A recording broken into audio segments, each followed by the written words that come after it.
Yana bir shu temaga loyiq bir mavzu haqida gapirmoqchi edim. Intuitsiya. Intuitsiya bu his qila olish, ichki o'sha his qilish qobiliyati kuchi hisoblanadi. Intuitsiya biz o'sha vaziyatlardan idrok qilish, o'sha vaziyatni mohiyatini anglash, mohiyatni anglab idrok qila olishimiz, fikr qila olishimiz, idrok qobiliyatimiz hisoblanadi. Intuitsiya bu idrok degani. O'sha idrok qilishimiz orqali shu vaziyat menga nima beryapti deyish orqali vaziyatni o'qib olib, o'sha vaziyatdan xayrini ko'rib, har bir vaziyat biz uchun xayrli hisoblanadi. Har bir vaziyatda xayr bor o'z aslida.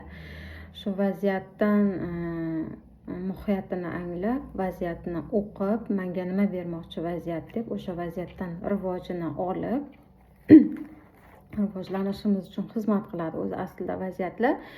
O'sha vaziyatdan rivojini ola olishimiz bu bizni rivojlanishimizga xizmat qiladi. Mana bu intuitsiya deyiladi. Intuitsiya bu idrok, o'z idrokimizdan foydalana olishimiz, intuitiv qobiliyatimiz hisoblanadi. O'zi intuitsiya idrok qila olish hammada bor. Hamma bu qobiliyatidan bemalol foydalana olsa bo'ladi. Faqat xohish bo'lishi kerak. Faqat o'sha qobiliyatni shakllantirib olish kerak, ochib yuborish kerak bo'ladi uni. Intuitsiya bizga juda ko'p narsa beradi. Juda katta narsalarni beradi o'z aslida. Intuitsiya bizni rivojlanishimizga xizmat qilar ekan. Intuitsiyadan biz faqatgina yuksalamiz. Bizdagi insoniylik qobiliyati, bizda o'sha bizga berilayotgan har bir resurslarni, hayotdagi har bir vaziyatlar biz uchun bir ma'lum bir darajaga o'tishimizga xizmat qilar ekan. Ularning tagida juda katta resurslar yotadi. Rivojlanish yotadi-da. Shuning uchun agar o'sha vaziyatni qabul qilish orqali, biz uni o'qiy olishimiz orqali, biz undan resursini ola olishimiz uchun bizga mana shu intuitsiya idrok qila olish kerak bo'ladi. Tafakkur qilish kerak bo'ladi, fikr qilish kerak bo'ladi. To'g'ri, inson bizda nafs degan bir qismimiz bor. Endi uni juda ham yomon qabul qilish kerak emas. U ham bir oddiy bizning qismimiz hisoblanadi. Uni hech qanaqa yomon joyi yo'q. Faqat bir kirib qolibdi uyimizga. Faqat uni boshqarishimiz kerak. O'sha nafsni to'g'ri yo'naltira olishimiz kerak. To'g'ri yo'naltira olishimiz uchun biz uni tarbiyalashimiz kerak. O'sha tarbiyalash uchun o'sha nafsni bizda o'sha idrok shakllangan bo'lishi kerak. Mana masalan shunaqa insonlar bor, ojiz va zolim insonlar bor. Ojiz insonlar qanaqa insonlar? Ojiz insonlar har bir vaziyat jertva pozitsiyasi deydi. Ojiz insonlar o'zini bechoraga soladi yoki menga emas deydi, meni imkoniyatim cheklangan. O'zini juda ham kambag'al hisoblaydi. Juda ham bir ma'naviy kambag'al, ruhiy kambag'al, ruhan, ma'navan yoki moddiy taraflama ham o'zini juda ham bir cheklangan darajadaman deb o'ylashadi. Zolim insonlar bor.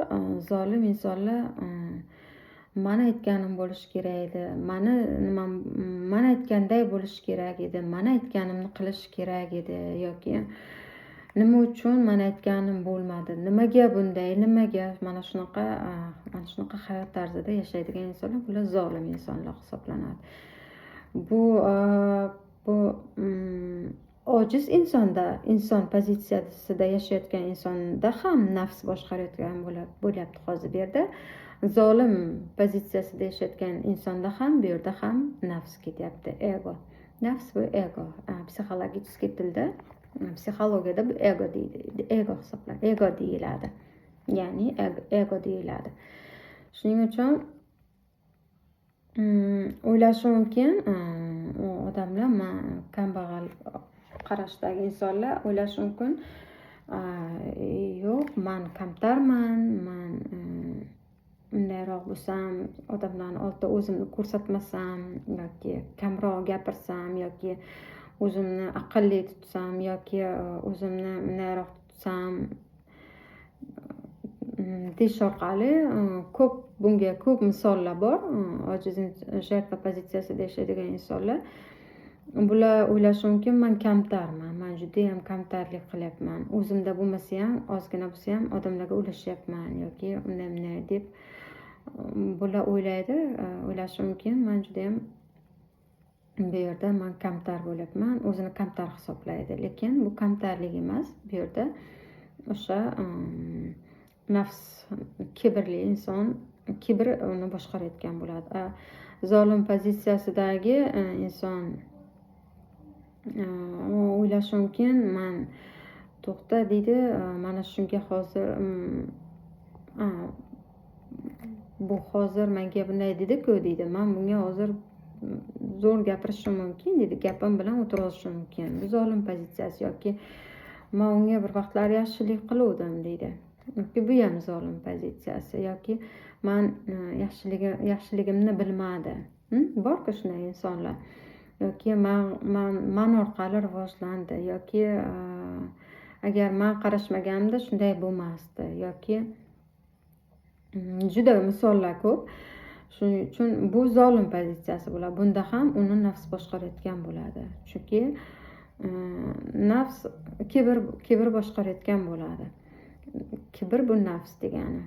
Shuning uchun o'sha nafsni biz to'g'ri yo'naltirishimiz uchun, o'sha nafsni ham biz boshqarishimiz uchun o'sha idrok qobiliyatimiz rivojlangan bo'lishi kerak. O'sha intuitsiyamiz rivojlangan bo'lishi kerak. Intuitsiyamiz ochilgan bo'lishi kerak. Har bir vaziyatdan, o'sha har bir insonlar bilan muloqotda ham, insonlar bilan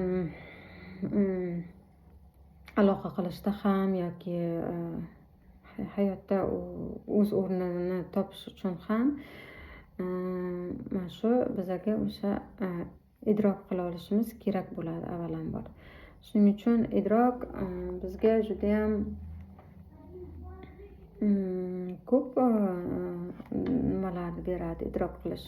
Chunki boya yuqorida sanab oldingi gapirgan joylarimda, mavzularda mana shu hammasi idrok orqali, hammasi mana shu intuitsiyasi ochilgan inson mana shu narsalarni qila olishi, mana shu etap haqida gapirib o'tdim.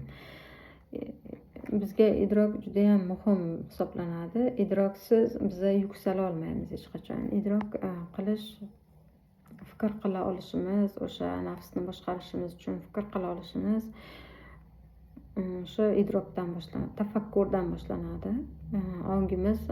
Ongimiz kengaytirishdan boshlanadi. Ko'proq buni ilmini o'rganishimiz kerak bo'ladi, ko'proq. Bu uchun shaxsiy ilmini qanday o'rganamiz? Ilmini o'zimizni shaxsiyatimizni rivojlantirishimiz uchun javobgarlik ola olsak, javobgarlik o'zimiz uchun. Mana shu orqali biz o'sha ilmidan foydalanish jarayoni boshlanadi bizda. O'sha vaziyatlarda, o'sha har bir etapda o'sha bilgan ilmimizni qo'llab keta olishimiz, qo'llay olishimiz uchun hayotimizga shu idrok qilish kerak hisoblanadi, kerak bo'ladi biz uchun.